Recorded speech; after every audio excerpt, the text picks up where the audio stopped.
नमस्कार, अजय चतुर्वेदी। आज हम इस वीडियो में बात करेंगे राहुल गांधी का राजनीतिक जीवन, उनका राजनीति से जुड़ाव और पिछले 21 सालों में क्या कुछ उन्होंने हासिल किया और उनके क्रियाकलापों से देख करके क्या अनुमान लगता है, वो कैसा व्यक्तित्व है। तो हम बात शुरू करते हैं कि 2004 में राहुल गांधी ने अपनी राजनीतिक जीवन की पारी शुरू की और तब से लेकर के आज तक आरएसएस बीजेपी ने करोड़ों करोड़ों रुपए खर्च कर दिए उनकी छवि को धूमिल करने के लिए, उन्हें नकारा साबित करने के लिए, उन्हें बेवकूफ साबित करने के लिए, उन्हें पप्पू तक कहा गया। केवल इतना ही नहीं, मोदी सरकार जिसके गृह मंत्री अमित शाह हैं, जिस तरह से पिछले 11 सालों से देश में चुनाव हो रहे हैं, उसके माध्यम से भी ऐसा ताना बाना बुना गया कि लगातार राहुल गांधी को जीत से ज्यादा हार का सामना ज्यादा करना पड़ा। इसमें भी उनकी छवि बराबर धूमिल करने की कोशिश की गई। चुनाव हारना या जीतना कोई बड़ा मुद्दा नहीं है, लेकिन लगातार चुनाव हारना ये एक बड़ा मुद्दा जरूर बनता है। लेकिन यहां पर यह भी समझना होगा कि चुनाव जीते कैसे जाते हैं, हार के लिए क्या कुछ जिम्मेदार होता है और किस तरह से मौजूदा सरकार इसने इस भारतीय लोकतांत्रिक चुनाव की प्रक्रिया को किस तरह से कब्जा कर लिया है। आप सोच सकते हैं कि लोकसभा चुनाव के बाद जो मोमेंटम कांग्रेस को मिला था, वो मोमेंटम हरियाणा और फिर महाराष्ट्र में कांग्रेस ने गंवा दिया। इसके पीछे कई कारण रहे। एक प्रमुख कारण खुद पार्टी के अंदर की गुटबाजी और स्लीपर सेल थे, वो एक बहुत बड़ा कारण था, जिसके चलते हम कांग्रेस इन दोनों राज्यों में जीता हुआ मैच हार गई। मैंने मैच का नाम लिया तो हाल में राहुल गांधी ने हिंदी दैनिक जागरण में एक लेख छपवा करके वो जिस ढंग से उन्होंने चुनाव आयोग पर हमला बोला है, वो जबरदस्त रहा। और शुरुआती दौर में चुनाव आयोग भले ही नाटक करता रहा, एक फर्जी विज्ञप्ति भी जारी की गई। फर्जी मैं इसलिए कह रहा हूं कि उस विज्ञप्ति पर, उस नोट पर न कोई सील थी, न कोई मुहर थी, न कोई दस्तखत थे, तो लिहाजा उसे फर्जी करार देना ही ज्यादा मुनासिब होगा। राहुल गांधी ने जो लेख लिखा, वो लेख चुनाव की चोरी का पूरा खेल समझिए। और इस पत्र में, इस लेख में उन्होंने जिन बातों को उठाया है, जो 5 चरण है, उसमें पहला चरण चुनाव आयोग की नियुक्ति के लिए पैनल में धांधली। आप सबको याद होगा कि सुप्रीम कोर्ट का जो आदेश था, उसके अनुसार निर्वाचन आयुक्त, मुख्य निर्वाचन आयुक्त और 2 अन्य निर्वाचन आयुक्तों की नियुक्ति के लिए, खासतौर पर मुख्य निर्वाचन आयुक्त की नियुक्ति के लिए 3 लोगों का पैनल बनना था सुप्रीम कोर्ट के निर्देश के अनुसार, जिसमें एक chief justice of India, prime minister of India और नेता प्रतिपक्ष। लेकिन इससे बात बनती नहीं। सरकार को यह लगा कि इससे बात बिगड़ सकती है। चीफ जस्टिस किस तरह का रहा, कौन रहा, वो अगर विपक्ष के नेता के साथ चला गया तो उसका तो खेल बिगड़ जाएगा। तो लिहाजा उन्होंने चीफ जस्टिस को हटा दिया और एक नया कानून बनाया जिसके तहत प्रधानमंत्री और उनके द्वारा चुने गए सरकार का एक वरिष्ठ मंत्री और नेता प्रतिपक्ष, इसके बाद से सब कुछ उनके हाथ में था। आप सबने देखा होगा कि किस तरह से राजीव कुमार ने मुख्य निर्वाचन आयुक्त की भूमिका अदा की। मुख्य निर्वाचन आयुक्त कम वो बीजेपी के एजेंट कहीं ज्यादा लगते थे। और अब ज्ञानेश कुमार हैं। ज्ञानेश कुमार ने अभी तक कोई चुनाव तो नहीं कराया है, क्योंकि आखिरी चुनाव जो महाराष्ट्र का कराया वो राजीव कुमार ने कराया। और उसी के संदर्भ में ये जो लेख लिखा गया है महाराष्ट्र चुनाव को लेकर के ही, चुनाव की चोरी का पूरा खेल समझिए। इसमें 5 प्रमुख बिंदु जो राहुल गांधी ने उठाए हैं, जिसमें से पहला मैंने बताया चुनाव आयोग की नियुक्ति के लिए पैनल में धांधली। दूसरा है फर्जी मतदाताओं को मतदाता सूची में जोड़ना। ये एक ऐसा प्रकरण है, आपको याद होगा कि महाराष्ट्र चुनाव के बाद सुप्रिया सूले, राहुल गांधी और संजय राउत ने एक प्रेस कॉन्फ्रेंस की थी, जिसमें संजय राउत ने बाकायदे कहा था कि ये जो फर्जी मतदाता हैं ये जगह जगह घूमते रहते हैं।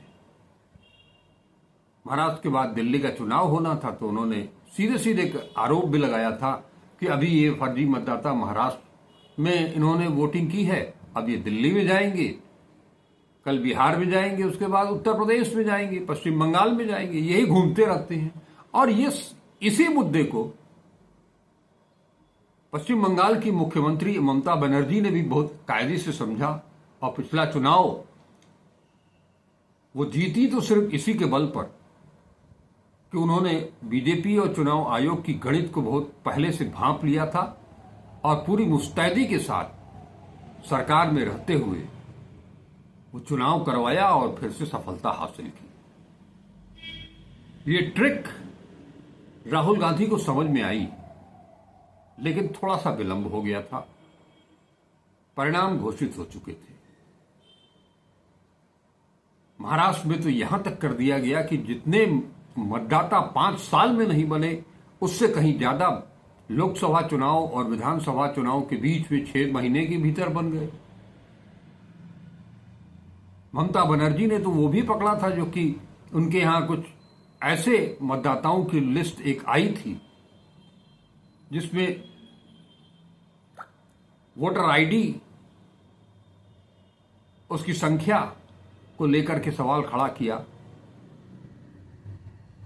जो हरियाणा के मतदाता हैं उनका जो वोटर आईडी है, उनकी जो एपिक संख्या है, वही पश्चिम बंगाल में जाकर के वोट दे रहे हैं। डुप्लीकेट एपिक संख्या का मामला भी उठाया था। तो किस तरह से मैंने भारतीय जनता पार्टी, आरएसएस, नरेंद्र मोदी, अमित शाह का एक सूत्री एजेंडा है कि किसी भी तरह से चुनाव जीतना है, और उन्होंने इसके लिए वो सब कुछ कर दिया जो वो कर सकते थे। एक संवैधानिक संस्था, एक स्वायत्तशासी संस्था को पंगु बना करके रख दिया, कठपुतली बना करके रख दिया कि जैसे वो नचाएंगे वैसे वो नाचेगी। चुनाव के दौरान जो लेवल प्लेइंग फील्ड देने की बात थी वो भी नहीं हुआ। कभी नहीं हुआ राजीव कुमार के रहते हुए। सत्ता पक्ष की ओर से क्या खुद प्रधानमंत्री और गृह मंत्री की तरफ से क्या क्या नहीं बोले गए, कोई एक्शन नहीं। खैर ये अलग चीज है। तीसरा चरण है मतदान प्रतिशत। सही बात है कि पिछले जो कुछ चुनाव हुए हैं उसमें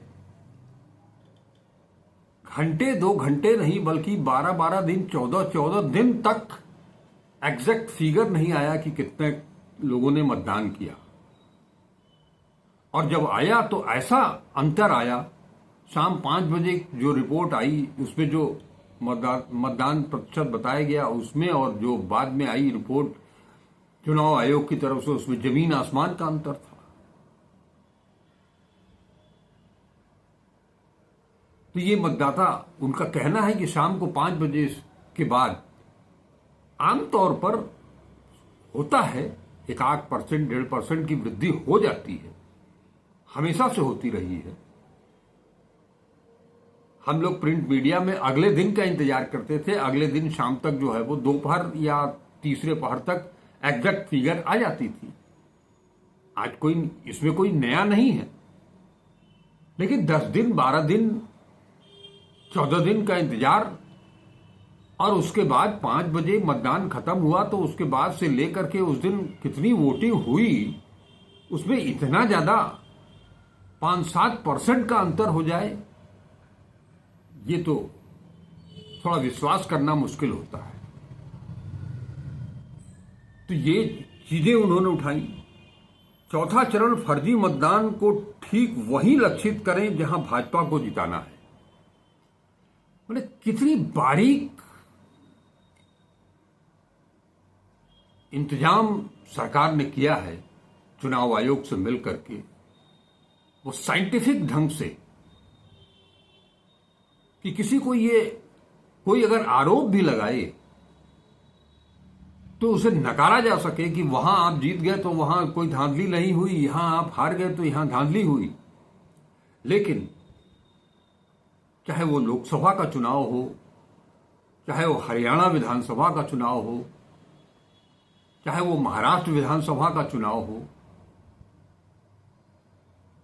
चुनाव में बेईमानी और हेराफेरी कैसे होती है ये तो हरियाणा के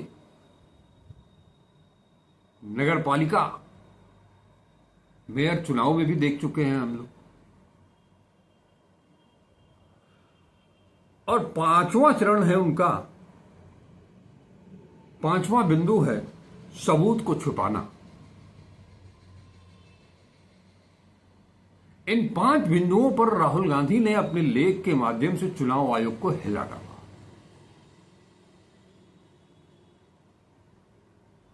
माने यहां तक वो बताते हैं राहुल गांधी, महाराष्ट्र विधानसभा चुनाव को लेकर भाजपा पर निशाना साधते हुए कहते हैं कि यह देखना मुश्किल नहीं है कि भाजपा महाराष्ट्र में इतनी हताश क्यों थी, लेकिन यह धांधली मैच फिक्सिंग की तरह है। जो पक्ष धोखा देता है वह मैच जीत सकता है लेकिन संस्थानों को नुकसान पहुंचाता है।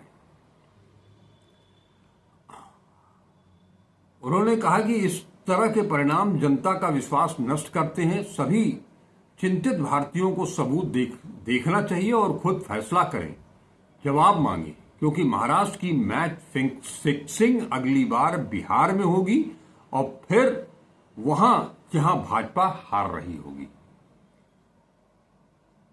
आप ये आरोप राहुल गांधी कोई आज नया नहीं लगा रहे हैं, महाराष्ट्र चुनाव के तुरंत बाद भी लगाया था। उसके बाद अप्रैल महीने में अमेरिका के बोस्टन में एक कार्यक्रम के दौरान भी उन्होंने कहा था कि चुनाव आयोग अब निष्पक्ष नहीं रहा, वह समझौता कर चुका है। उन्होंने महाराष्ट्र विधानसभा चुनाव 2024 के मतदान आंकड़ों का हवाला देते हुए आरोप लगाया था कि अंतिम 2 घंटे में लाखों वोट पड़ना भौतिक रूप से संभव नहीं है। राहुल का दावा है कि 5:30 बजे शाम तक चुनाव आयोग एक आंकड़ा दिया, फिर 5:30 बजे से 7:30 बजे तक 65 लाख वोट पड़ गए। अगर एक वोटर को वोट देने में लगभग 3 मिनट लगते हैं तो इतने कम समय में इतने वोट नहीं पड़ सकते हैं। इसका मतलब यही हो सकता है कि आधी रात तक लाइनें लगी थी, जो सच नहीं है। इसीलिए वो मतदान के दिनों का 5 बजे के बाद का वीडियो फुटेज भी मांग रहे थे, लेकिन वो नहीं दिया गया। राजीव कुमार के जमाने में चुनाव आयोग ने कह दिया कि ये हम नहीं दे सकते, इसके लिए कानून भी बदल दिया गया। माने जहां कहीं बाधा न समझ में आवे कि जहां कुछ अटक सकता है, तत्काल उसको कानून को बदल दो। न रहेगा बांस न बजेगी बांसुरी। इस टाइप का खेल सरकार खेल रही है। लेकिन अब की बार हरियाणा के बाद महाराष्ट्र में जिस तरह से चुनाव में हार मिली, उसने कांग्रेस और राहुल गांधी को एकदम से चौकन्ना कर दिया है। और अब जो वो बिहार की बात कर रहे हैं, तो बिहार में लगातार वो पूरी मेहनत कर रहे हैं, शिद्दत से उन्होंने अपनी जान लगा दी है। और वो जान लगाने का नतीजा है कि एक सर्वे रिपोर्ट आई है। सर्वे रिपोर्ट तो बहुत सारी आ रही हैं, लेकिन जो एक हालिया सर्वे रिपोर्ट आई है, उसके अनुसार, उस पर अगर आप गौर करें, ये पोल ट्रैकर की रिपोर्ट है बिहार के 243 सीटों का। इसमें जो बताया जा रहा है, उसमें एनडीए को 42.8%, यानी कि 108 से 115 तक सीट, इंडिया गठबंधन को 44.2%, यानी कि 2%, करीब करीब 2% ज्यादा वोट शेयर। और सीट जहां एनडीए को 108 से 115 दिखाया जा रहा है, इसमें 121 से 131 दिखाया जा रहा है। यानी कि इंडिया गठबंधन आज बढ़त की ओर है पोल ट्रैकर के अनुसार। वहीं जो स्वराज पार्टी है पीके की, उसको भी 2%, 2.7% दिया गया है, और कुल 3 सीट। इसके अलावा अन्य जो हैं, उनमें 4 से 12 सीटें मिलने का अनुमान है, और कुल 10% वोट शेयर। इस हालत में मैंने कहा कि राहुल गांधी ने पूरी जान लगा दी है, पूरी शिद्दत के साथ बिहार फतह करने के लिए। गोदी मीडिया चैनलों की तरफ से लगातार ये दर्शाने की कोशिश की जा रही है, ये आंकड़े गड़बड़ाने की कोशिश की जा रही है कि इंडिया गठबंधन के भीतर सब कुछ ठीक नहीं चल रहा है, आरजेडी अलग चल रही है, कांग्रेस अलग चल रही है, तेजस्वी और लालू यादव इससे बहुत खुश नहीं हैं। इस बीच में एक तेज प्रताप का भी मामला आ गया था, उसको लेकर के भी बहुत सारी बातें उठी। लेकिन बिहार चुनाव में पिछली बार जो खेल भारतीय जनता पार्टी ने किया था चिराग पासवान को लेकर के, जिसके चलते नीतीश कुमार की सीटें घटी थी, आज अब एक रैली के दौरान आरा में चिराग पासवान ने भी ऐलान कर दिया है कि वो बिहार में विधानसभा चुनाव के लिए अकेले दम पर चुनाव लड़ेंगे और सभी 243 सीटों पर चुनाव लड़ेंगे। दरअसल चिराग पासवान को राहुल गांधी की स्ट्रेटजी कुछ कुछ समझ में आने लगी थी, और वो ये समझने लगे थे कि अगर हाथ पर हाथ रख करके एनडीए के साथ भाजपा के नेतृत्व में चुनाव लड़ा गया तो उनकी जमीन खिसक जाएगी। क्योंकि जो थाती रामविलास पासवान उनके पिता ने तैयार की और जो विरासत में अपने बेटे को दे करके गए, उस विरासत में जबरदस्त सेंध लगाने की कोशिश राहुल गांधी पूरी तरह से कर रहे हैं।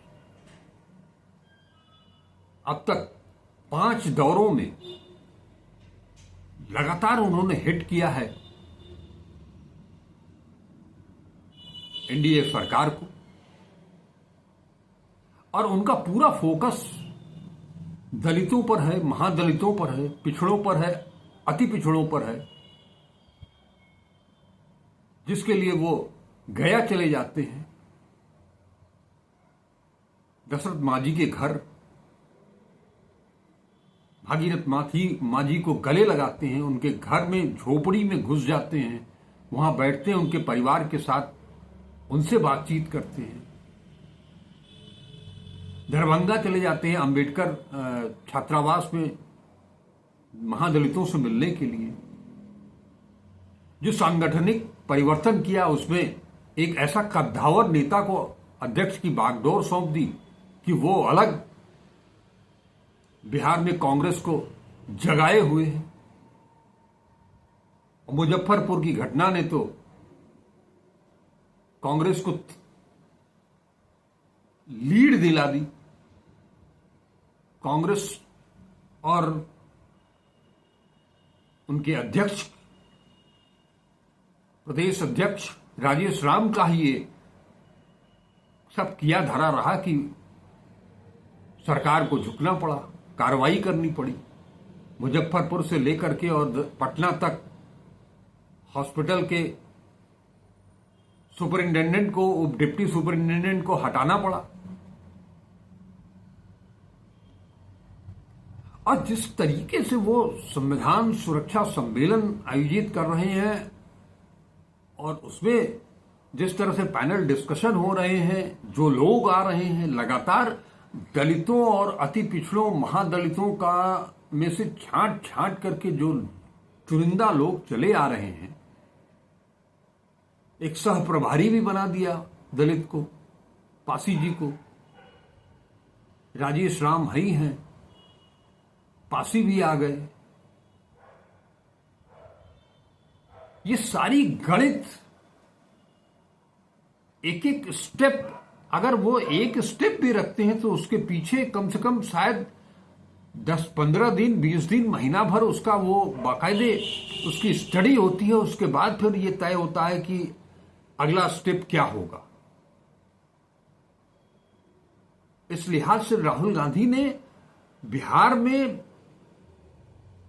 कांग्रेस के लिए, इंडिया गठबंधन के लिए एक अच्छी खासी स्थिति तैयार कर दी है।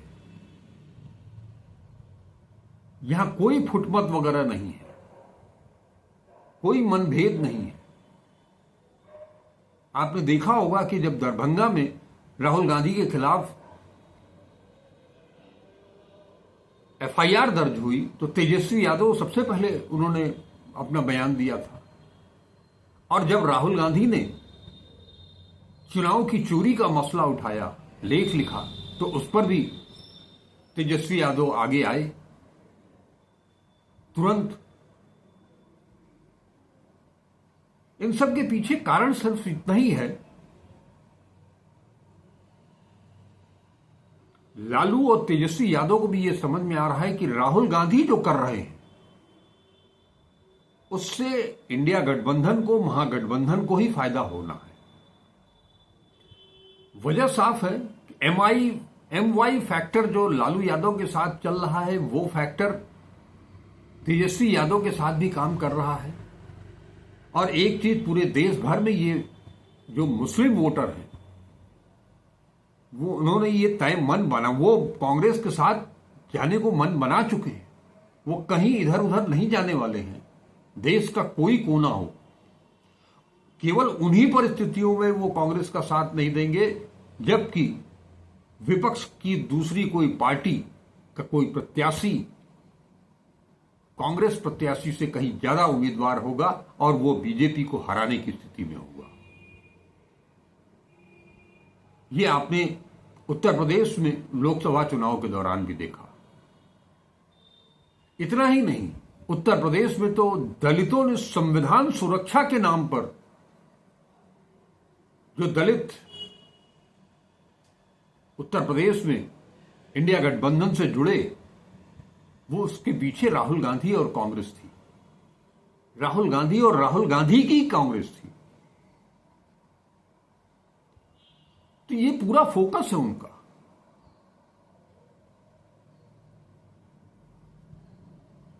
और ये कांग्रेस आज से नहीं कर रही है। कांग्रेस का हमेशा से ये उनकी एक सोच रही है कि पहले पब्लिक को देखा जाए, क्योंकि मुद्दा होगा तभी बीजेपी को अपनी पिच पर ले आकर के उसे हराया भी जा सकता है। जब मुद्दा ही नहीं होगा तो आप बीजेपी की आरएसएस की पिच पर खेलेंगे और वहां आपकी एक नहीं चलेगी।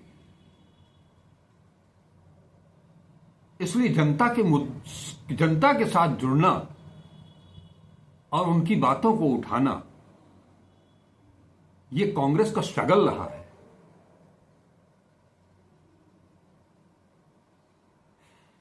अब आप सोच लीजिए कि इंदिरा गांधी लिखती हैं कि with all my love and pride in the Congress organisation I must say that there is something which is bigger than the Congress, and that is our country and our people. And the day we forget that and talk only about our party, that day will see the weakening of the party. Party से बड़ा देश और देश की जनता, ये और किसी का नहीं, इंदिरा गांधी का। ये इंदिरा गांधी की किताब से, इंदिरा गांधी के सेलेक्टेड कमेंट्स हैं।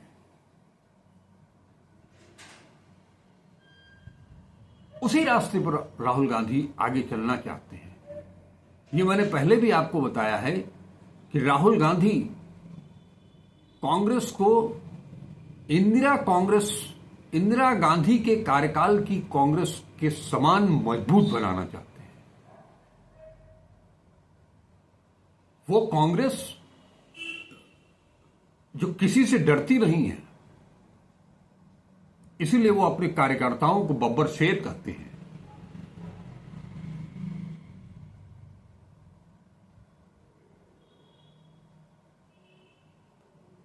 इस तरह से अपने संगठन, और यही सोच थी जिसके चलते कांग्रेस को फिर से पुनर्जीवित करने और कांग्रेस को मजबूत करने, कांग्रेस को के सांगठनिक ढांचे में आमूलचूल परिवर्तन करने का भी उन्होंने निर्णय लिया।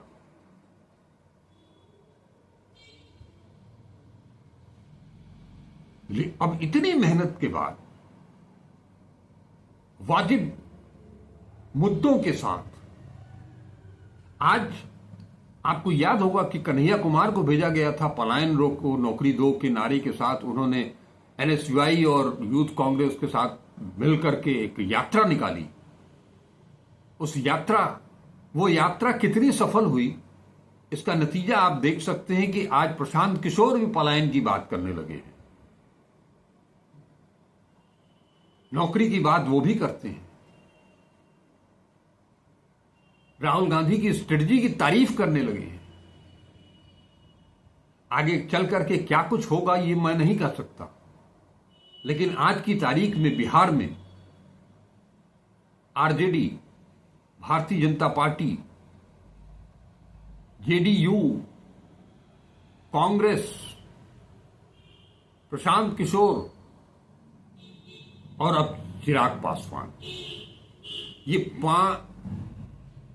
8-9 पार्टियां गठबंधन की बात करें तो एनडीए इंडिया, प्रशांत किशोर और चिराग पासवान।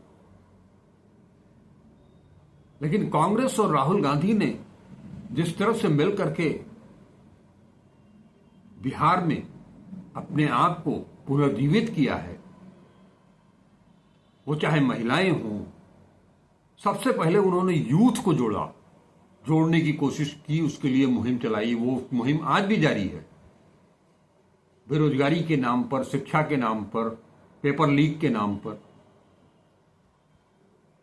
महिलाओं को जोड़ना शुरू किया। क्योंकि राहुल को एक चीज समझ में आ चुकी है कि वो चुनाव को यूथ और महिलाएं ये दोनों उनके साथ अगर आ जाएं और उनका जो पुराना वोट बैंक था, दलित, मुस्लिम, जो वंचित समाज है, जिसे हाशिए पर डाल दिया गया है, इसके बारे में मैंने बताया कि आज हिंदुस्तान की स्थिति कितनी खराब हो गई है। पिछले वीडियो में आपने देखा होगा आप लोगों ने कि उनके बच्चों का जीवन संकट में पड़ गया है। इन सब को समेटते हुए एक रास्ता, एक रोशनी दिखाई दे रही है कांग्रेसियों को, राहुल गांधी को। ऐसे में चुनाव आए उसके पहले ही इतना सजग हो जाना है, खुद अपने गठबंधन के साथियों को ताकीद कर देना है कि कहां कहां कमजोरियां हैं, जिसका फायदा उठाती है वो भारतीय जनता पार्टी। लेकिन इसकी काट के रूप में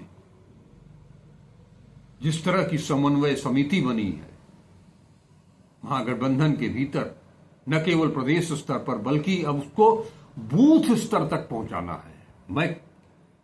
और इसकी प्रक्रिया शुरू हो गई है। समन्वय समिति जहां कहीं भी जो भी है, सब लोग मिल करके एक साथ एकजुट होकर के, ध्यान सिर्फ इतना है कि आखिरी दम तक ऐसे आपके पास एजेंट हो जो कि बूथ पर काम कर सके, किसी से डरे नहीं, किसी लालच में ना आवे, किसी प्रलोभन में ना आवे, कोई आपको खरीद न सके, जो इतना सशक्त हो कि शाम को 5 बजे के बाद मतदाताओं की संख्या अपने बूथ से ले सके। यही उसके पहले बूथ पर पहुंचने की नौबत आने के पहले एक एक वार्ड में, एक एक पंचायत में मतदाता सूची सही बन रही है कि नहीं बन रही है। कहीं ऐसा तो नहीं कि विपक्ष के सारे लोगों में से बड़े भाग को जो है वो काट के बाहर निकाल दिया गया हो और नए लोगों को भर दिया गया हो, हरियाणा से, पंजाब से, गुजरात से, आसाम से बटोर करके। इन सब चीजों पर और उसके बाद मतगणना, ईवीएम सील होने से लेकर के ईवीएम के खोले जाने तक, वो सब कुछ बहुत बारीक नजरों से उस पर निगरानी करनी पड़ेगी।